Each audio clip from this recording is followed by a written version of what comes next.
Good morning. Welcome to Second Unitarian Church. It's a joy to have you all with us on this Music Sunday. For our opening hymn, I would like to bring up the family choir. And for everyone else, you are very welcome to also rise in body or in spirit and join us. The opening hymn this morning is number 368 in your gray hymnal, Now Let Us Sing. We're going to start with the low part, the bass line, and then we're going to come in with the melody. So those folks on this side of the room will be led in the bass line. Those folks on this side of the room will be led in the melody. Jordan, take it away.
Church. I am Barb Michael, member of the Board of Trustees, and my pronouns are she or they.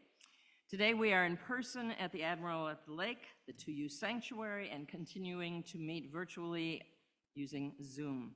We're glad you are here, whichever way you are attending.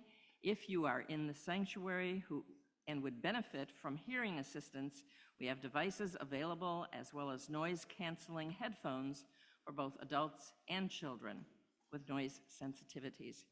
Please see our tech team in the back. We encourage people to wear masks during the service. This practice prevents transmission of COVID and helps us center the needs of those who are most vulnerable.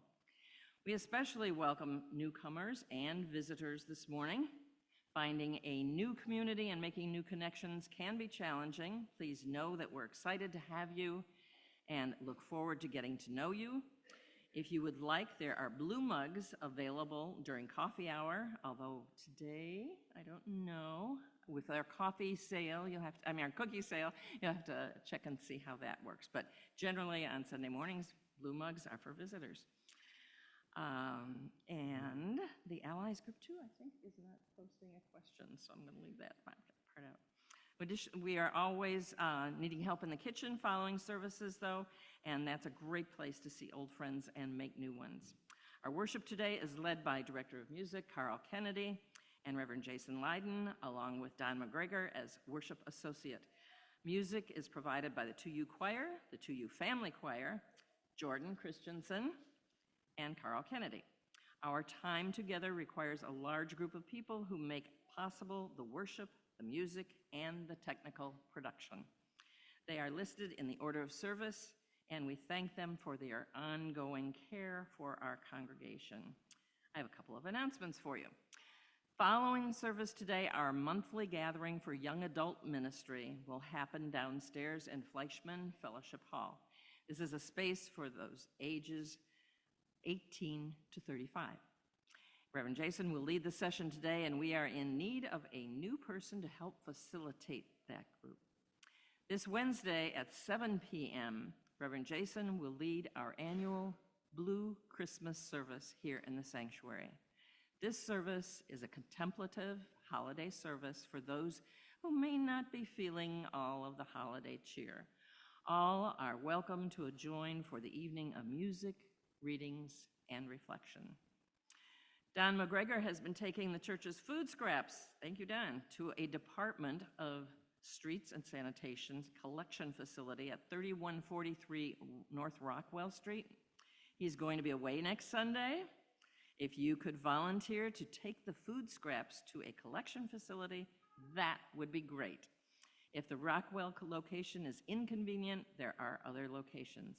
You can find these addresses posted in the kitchen or go to the City of Chicago's site and search for food scrap drop-off. Please let Don know after the service today. There's a member of our congregation who is currently navigating some personal challenges and needs someone to take his dog for up to a week starting this Thursday. If you are available to help in this way, please let Reverend Jason know. I want to say a word about greeting your neighbor now. It is vital that we do this with the utmost focus on consent and comfortability. Whatever method of greeting you do, please ask the other person if they feel comfortable with that same level of contact. We all have different needs about how our bodies are in contact with others. Please be mindful.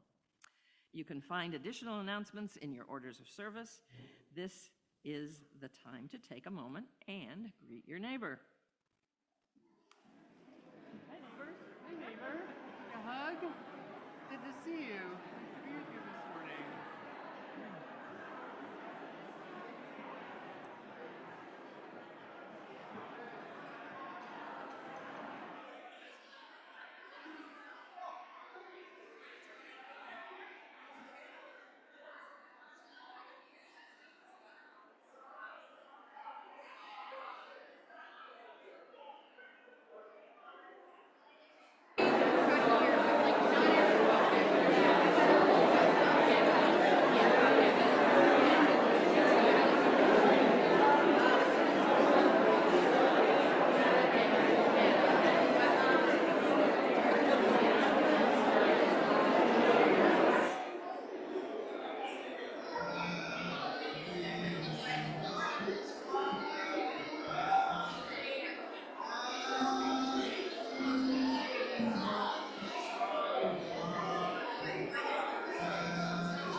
Gathered here in the mystery of the hour, gathered here in one strong body, gathered here in the struggle and the power.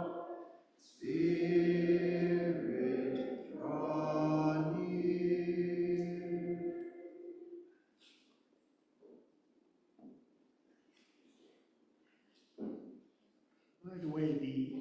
By the way, the food scraps that get collected to the streets and sanitation facility, they will go eventually to a facility on the south side called Whole Earth Composting, and they will turn that into soil. So sparing food from the landfill and turn it into methane. Anyway, as for the rest of us, we are a Unitarian Universalist congregation, a community of children, youth, and adults, a people of many beliefs and traditions, bound not by the specific list of things we believe, but the values we share, where we keep love at the center. Whether you are joining us for the first time or for the 1000th time, you are welcome here. Whether you believe in God some of the time, all of the time, or none of the time, you are welcome here. Whatever your race, whomever you love, whichever way you move in the world, however much money is in your pocket, you are welcome here. I invite you, as you feel ready, to take a breath in and out. As the music begins, let us enter into our service together.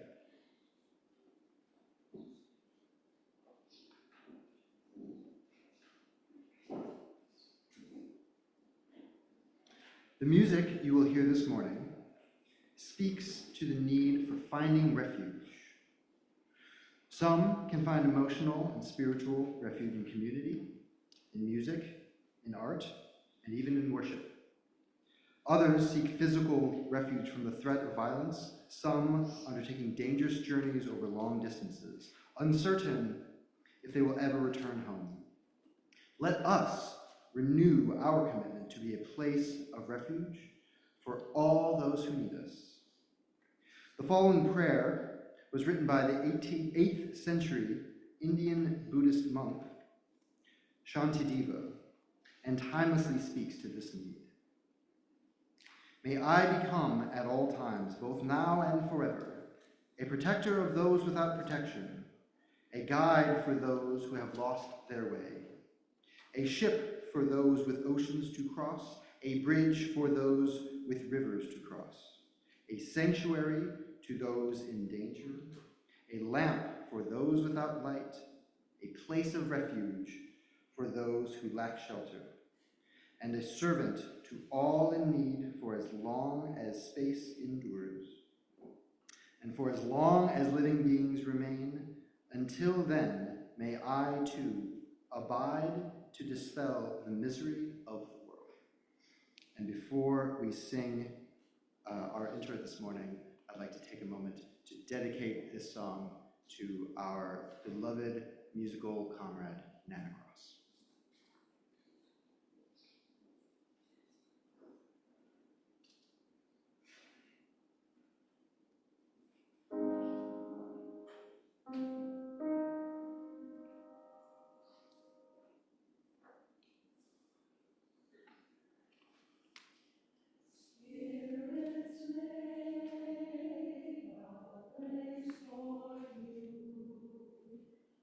Where every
Thank you, choir.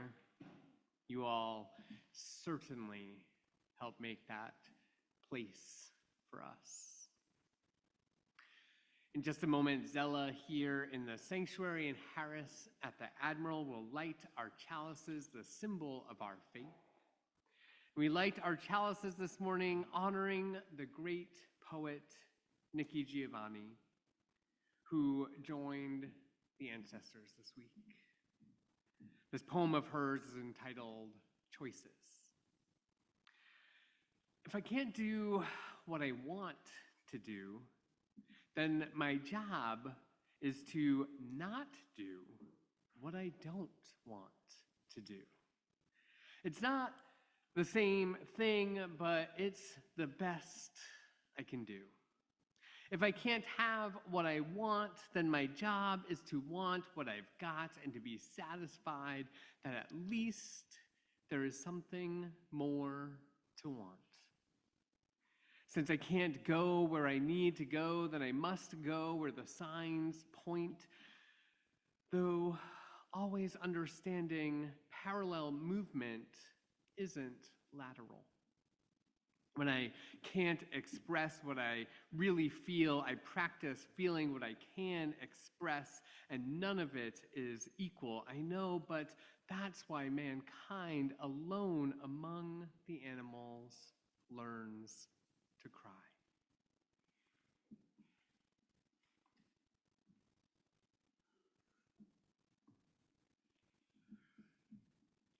Please rise in body or spirit and join me in reciting our covenant. The words are in order of service and are on the screen. We covenant to build a community that challenges us to grow and empowers us to honor the truth within ourselves. We will be generous with our gifts and honest in our communication, holding faithful to a love that embraces both diversity and conflict. Called by our living tradition, we will nurture spirituality within a vision of the eternal, living out our inner convictions through struggles for justice and acts of compassion. Please lift your voices with me once more as we sing our congregational hymn, number 123, Spirit of Life.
Those young in body or spirit to join me at the chancel for a time for all ages.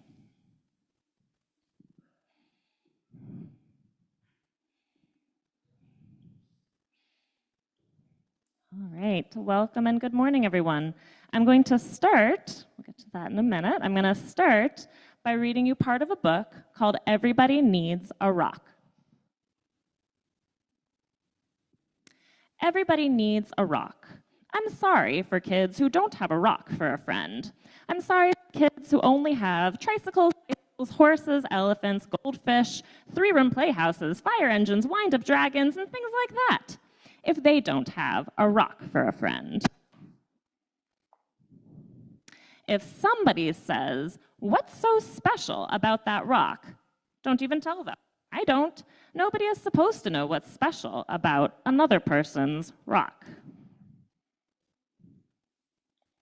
Some people touch a rock 1,000 times a day. There aren't many things that feel as good as a rock if the rock is perfect.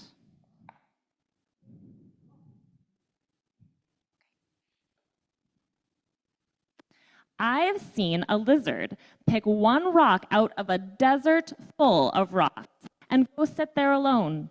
I've seen a snail pass up 20 rocks, all getting to the one it wanted. You have to make up your own mind. You'll know. So this book can be about the literal joy of having and holding on to a rock, and I know some of us do like to collect things like rocks and other things that we find outside, but there's also important symbolism in this book about the importance of having something sturdy, something solid to hold on to, both when things are good and when things are tough.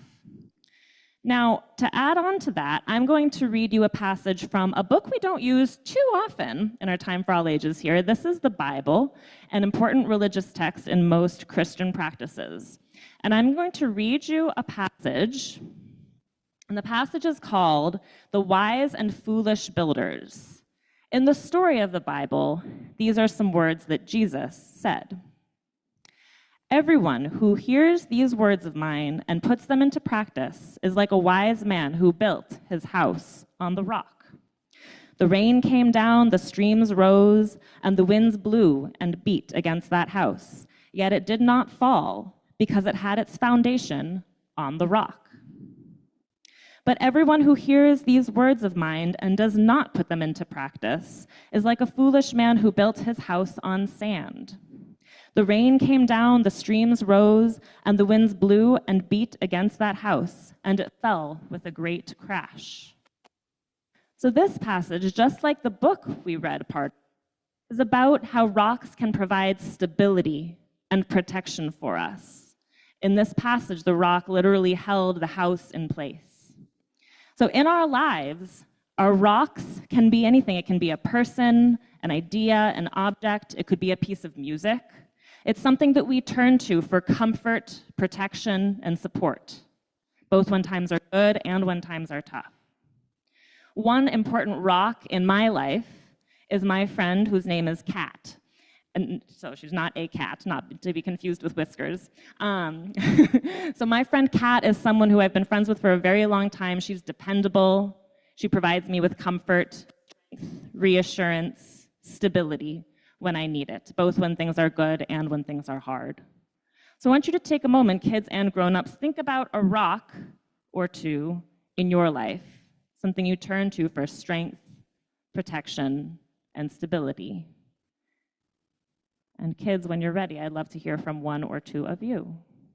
Go ahead, Zella. My mom. Your mom. Beautiful. Thank you for sharing, Zella. Would any other kids like to share a rock in their lives? Go ahead, Malachi. My dad. Your dad. Wonderful. Thank you so much for joining me for the Time for All Ages, both kids and grown-ups. And now, kids, we're not sending you to class today since this is an intergenerational service, so we will head back to our seats and enjoy the rest of the service. Thank you.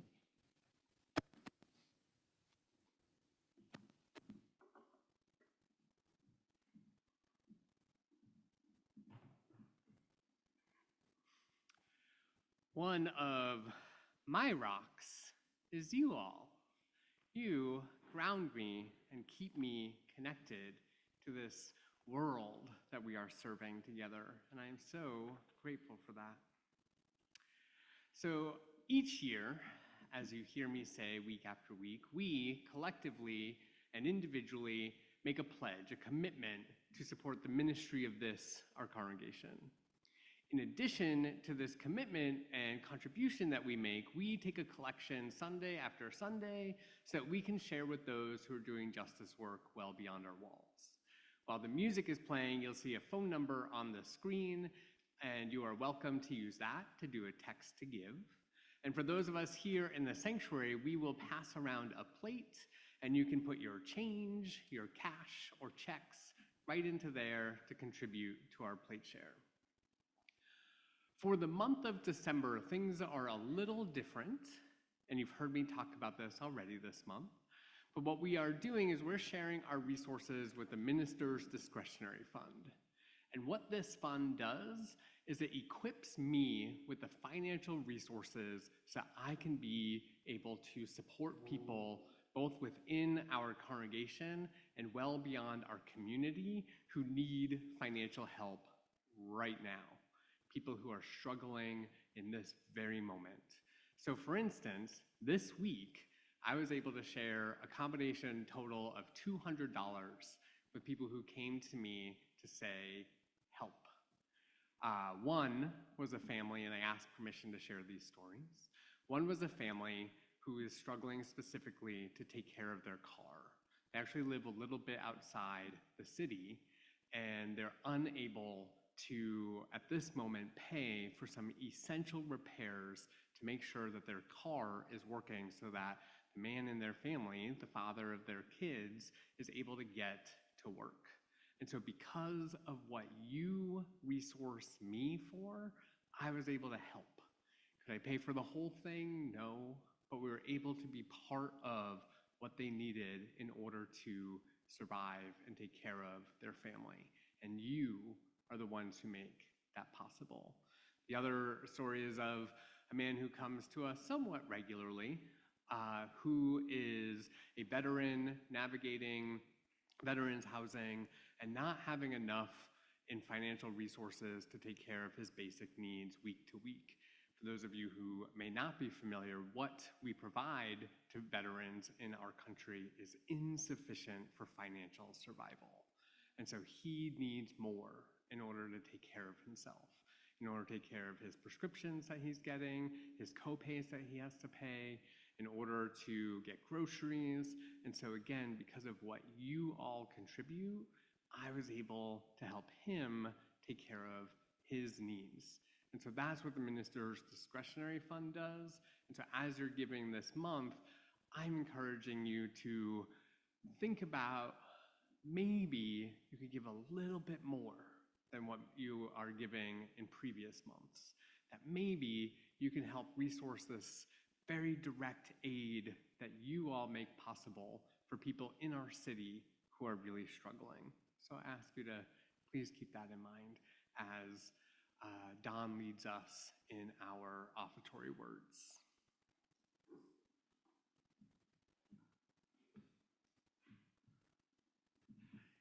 Now I invite you to join me in reading our offertory words. The words are printed in your order of service and are on the screen. This church is a community of ourselves. Its energy and resources are our energy and resources.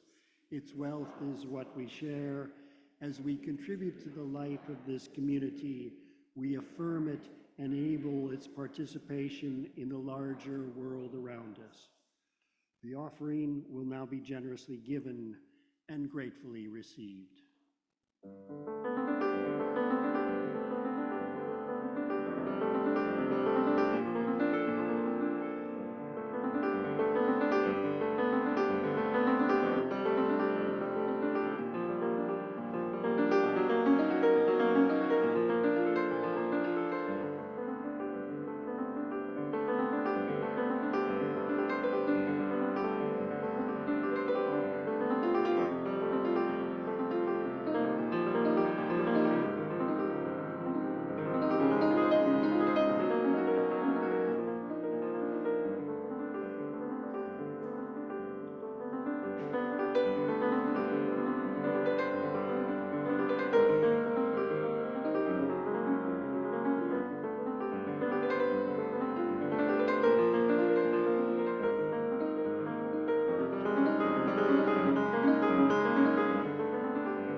Please join me in the spirit of prayer or meditation.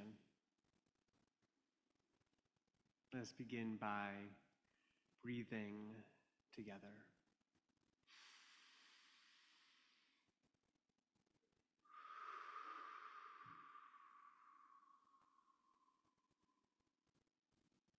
Let us take some time to practice quiet. Allow the quiet to wash like a blanket over us.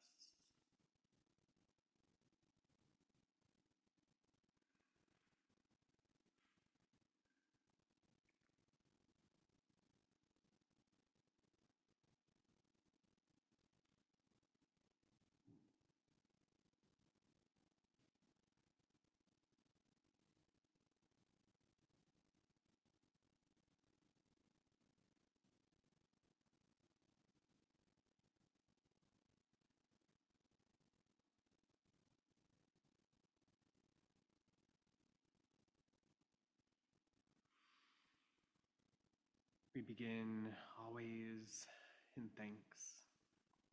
Thankful for the breath in our lungs, the beauty of our earth, and the strength of this, our beloved community. We hold in our hearts those who care for family and ill health, those who live with grief and chronic pain, those struggling with addiction or illness, seen and unseen. We're with you. For parents and teachers and all those whose primary spiritual practice is caring for children, we are with you. We pray for our neighbors in prison, for those who are struggling to stay afloat in the midst of poverty, for immigrants and refugees who are fleeing and seeking, finding new homes in our city amongst many. We are with you. We pray for all those living in harm's way. We pray for our planet and commit to work that will lead us away from the harms of climate chaos. As war and genocide rage, we pray that wisdom, compassion, and empathy guide the leaders of our world. May they and we be instruments of a just and lasting peace. Our lives are blessed by those who are encountering the final stages of life. We offer prayers of comfort and care, knowing this journey is far from easy. Into this, our shared silence across space, I invite you now to speak aloud the names of anyone you wish to lift up into the loving support of our community.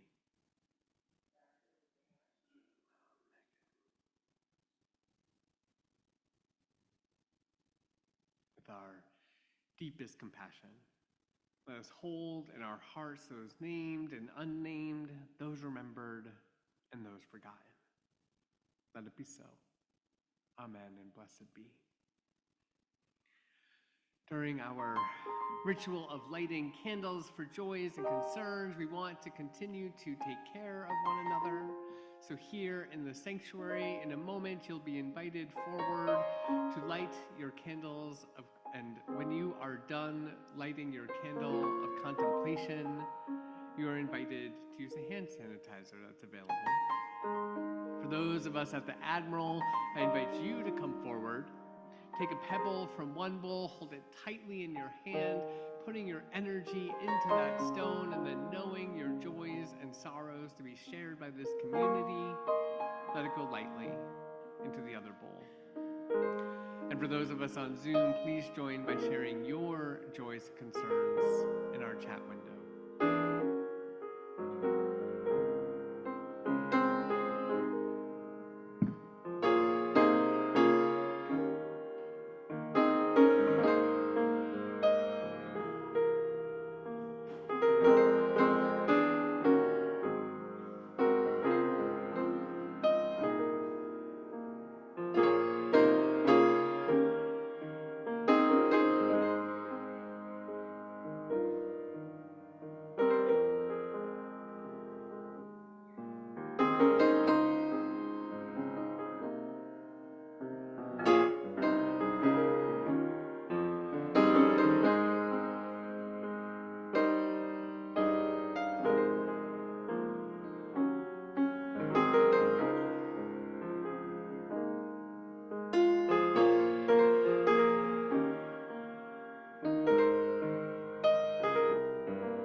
Behold, all of these are shared joys, celebrations, concerns, and sorrows close to our hearts.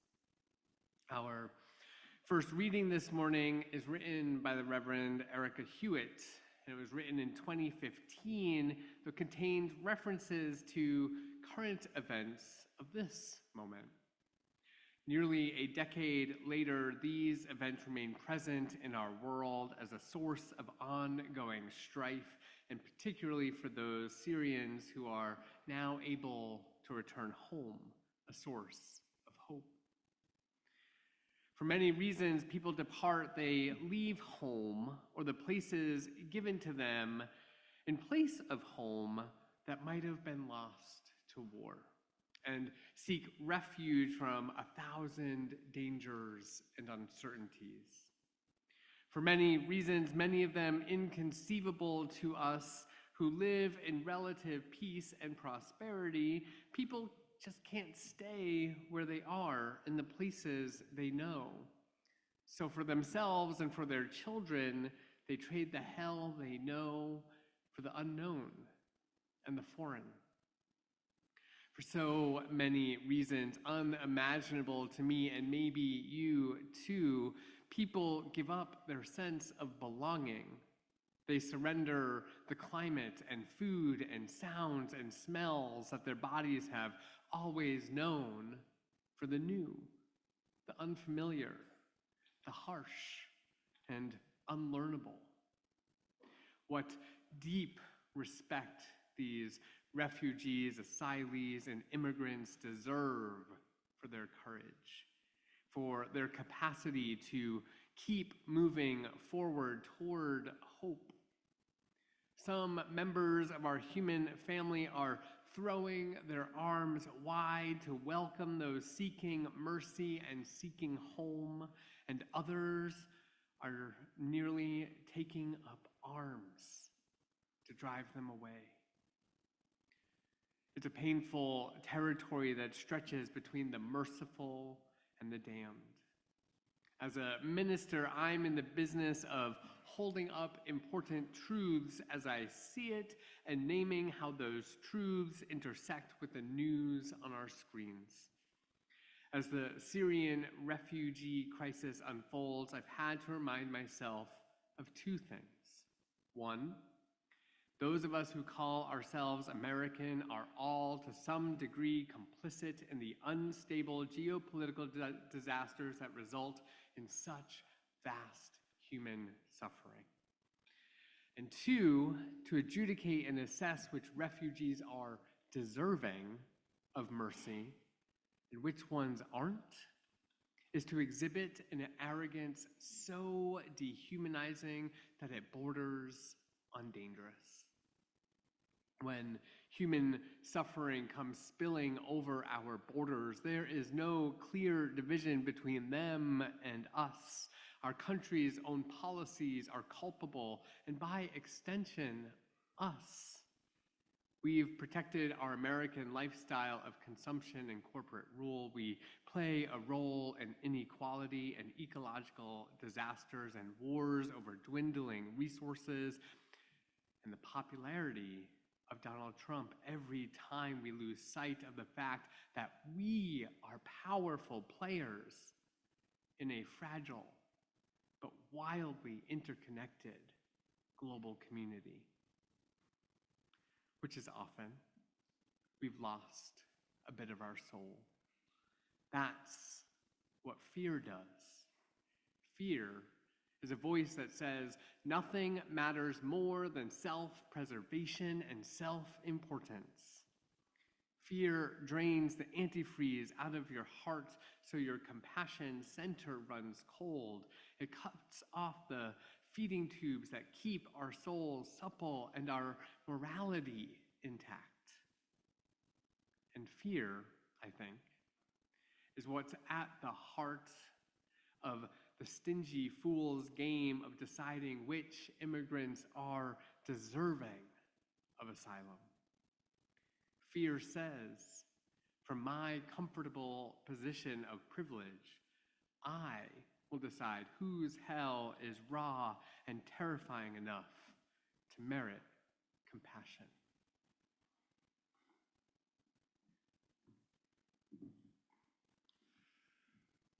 What would it be like, I wonder, to choose another path?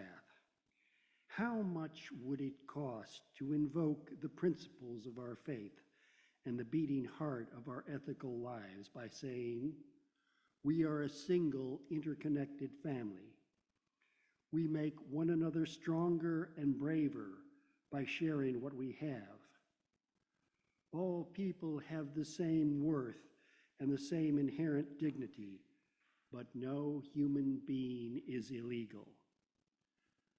The suffering of people beyond our borders asks us to examine how we've created the conditions for its existence. Some of you, undoubtedly and admirably, are wondering what can you do to bring relief to the Syrian refugee crisis. I hope you're hearing is that doing something starts small. You're doing something when you allow your heart to tear over the scope of human suffering. You're doing something when you step beyond your experience to acknowledge that we cannot know, and God willing, will never know what it's like to make harrowing decisions. You're doing something when you interrupt a conversation to say, no human being is illegal. It's not kind or civil to talk about people that way. And you're doing enough when you use the language of reverence and interdependence to describe the global community. For many reasons, people depart. They leave home or the place that was given to them in place of a homeland that might have been lost to war, and seek refuge from 1,000 dangers and uncertainty. These are the words of the Reverend Eric Cherry. Let us hold the immigrant and the refugee in prayer. May God be with you. May your grief and loss be assuaged.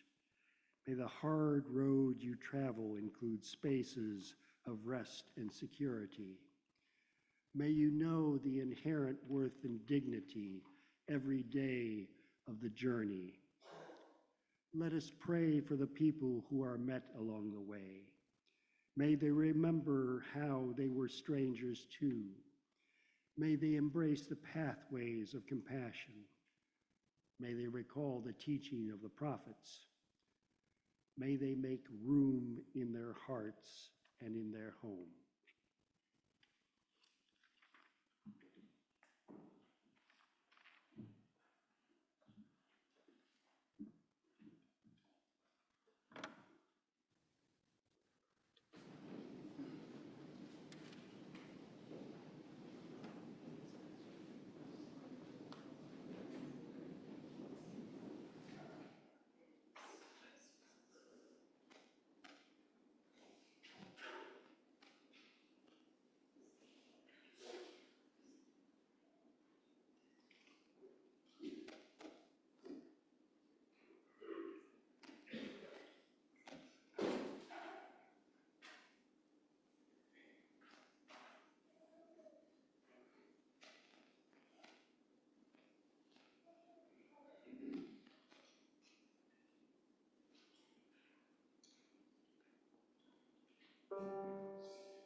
Our next piece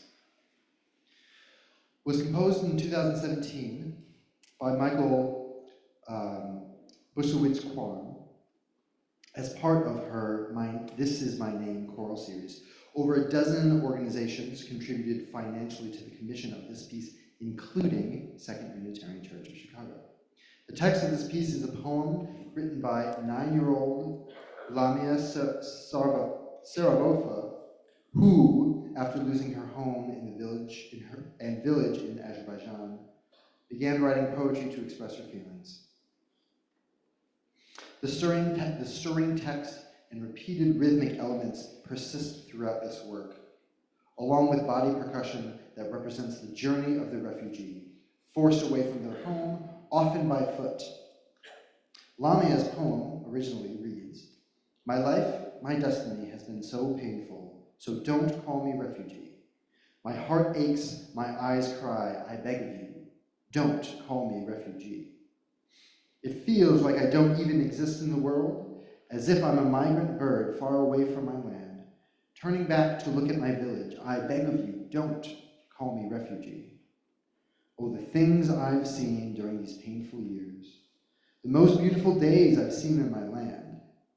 I've dreamed only about our house. I beg of you, please don't call me refugee.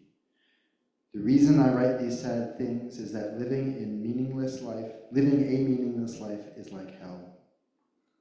What I really want to say is, I beg of you, please don't call me refugee." I had an opportunity to connect with Michael, the composer, and she sent me a few notes about the piece. She let me know that Lamia and her husband were now living permanently in Baku, the capital city of Azerbaijan, with their 2 sons, and she's also a teacher. And she says, "We keep in touch with each other through social media, even with a language barrier. I am proud to know her and have helped amplify her voice, as an important to the plight of the child refugee. I'm grateful for all the choirs who joined in the commissioning of Lamia's poem and for those who continue to share this message."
is something that you can join, that you can take part in, that you can on Thursday evenings promptly at 7:15 gather in the loft and sing together.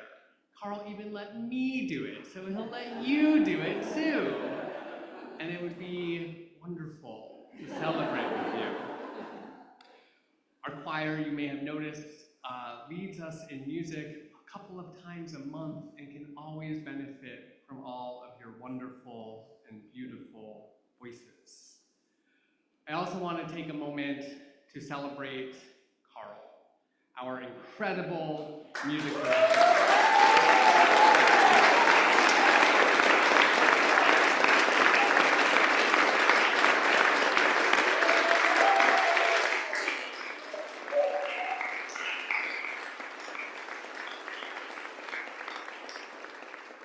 We are so lucky to have him as part of our community, to lead with us, to create worship together. Obviously, one of my most favorite hours in my week is when Carl and I get together on Tuesdays and strategize, not just about music, but the whole way that we create worship together. We are so blessed to have such a skilled leader in our community, and the amazing way he leads our choir, coordinates our band, makes sure that music is interwoven into the fabric of our services to ensure that we all get to have a fuller experience of our Unitarian Universalism. So thank you. Thank you, Carl. Sure, clap some more. It's always the right answer. So our closing reading comes from Reverend Lynn Cox. We pause as the path of the sun reverses, seemingly holding its place for a moment of turning. Let us delve into the gifts of darkness at the winter solstice. We follow curiosity and contemplation down into the cold earth, taking a journey to the world below the surface. Here we find acorns, cached by squirrels and chipmunks, perhaps to be food laid in store, or perhaps to become trees in the fullness of time. We find the burrows of hibernating animals, those who sleep and repair. We find seeds, including some that will not sprout unless they first wait through frost and ice. Life finds rest and renewal in the darkness. May those who are weary find comfort. May those who are struggling find meaning and companionship. May those who are injured or ill find recovery. May those who hunger find abundance. Let this be a time of healing. And may the dreams of the dark lead us to share these gifts with one another. Our imagination rises back to the surface, to life where the cold ground meets the crisp air. Here we observe life finding its way. We observe animals eating seeds left on the ground, though the harvest is long past. We notice the migration of birds, natural movement that allows populations to find places where they can thrive. We observe the trees that appear to sleep yet hold sap that will rise again before the spring arises. We observe that not everything lives through the winter. And yet all that has lived returns to the earth and is transformed. Let this be a time of resilience. May the changing seasons bring new meaning and new insights. May creativity and persistence lead us to find resources for all to share. May those who migrate find safety. And may there be good news in the wind. May transformation lead us onward. We now lift our imagination to the sky, to the returning sun and to the brilliant winter night, Shifting hours of light and darkness remind us that change is part of the rhythm of the universe. And so trouble does not last. Acknowledging the gifts of darkness, we also look forward to the growing light, a change that brings glimmers of hope. We marvel at the beauty of this time, stars unobstructed by leaves, jewels of the night shining over the land, moon and meteors inspiring us to awe and wonder. Let this be a time of celebration. What joy can be found? Let us hold it close, blow on its embers, and share its spark. We do not take for granted having come this far, and we give thanks for our companions on the journey.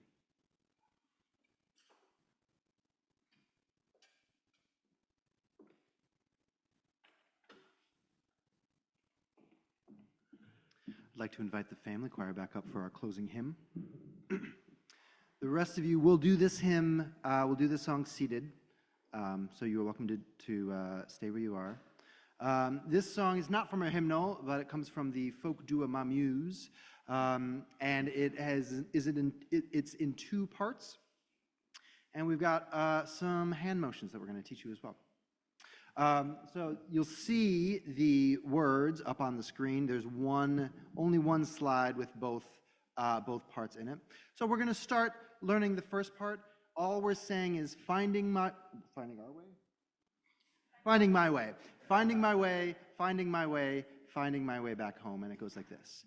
Finding my way, finding my way, finding my way, finding my way, finding my way, finding my way back home. Finding my way, finding my way, finding my way, finding my way, finding my way, finding my way back home. Sing that together.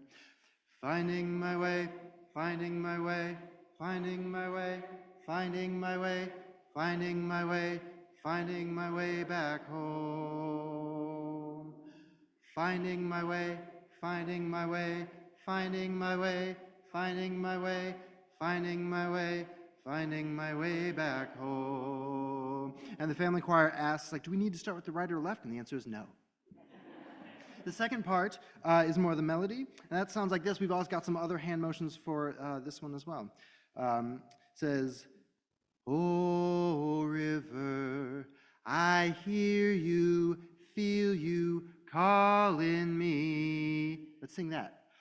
Oh, river, I hear you, feel you calling me. And oh, river, who will I be when I reach the sea? So, who will I be when I reach the sea?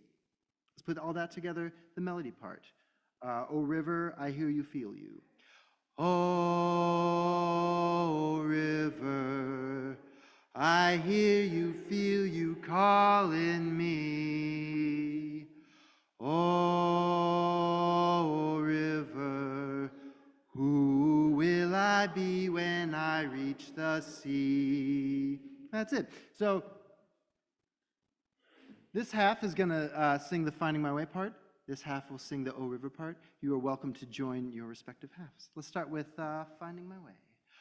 Finding my way, finding my way, finding my way, finding my way, finding my way, finding my way back home. Finding my way, finding my way, finding my way, finding my way, finding my way, finding my way. Good, keep that going. Here's O River. Oh, river, I hear you, feel you calling me. Oh, river, who will I be when I reach the sea? Again. Oh, river, I hear you, feel you calling me.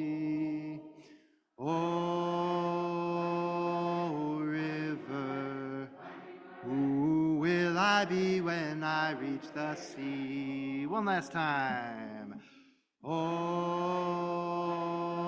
river, I hear you, feel you calling me. Oh, river, who will I be when I reach the sea? Everybody finding my way, finding my way, finding my way, finding my way, finding my way, finding my way, finding my way back home. Last time. Finding my way, finding my way, finding my way, finding my way, finding my way, finding my way back home. Yeah. You got it. I invite you to place your hands over your heart or clasp hands with those who you're sharing your life with and hear this song of benediction from Sam Baker.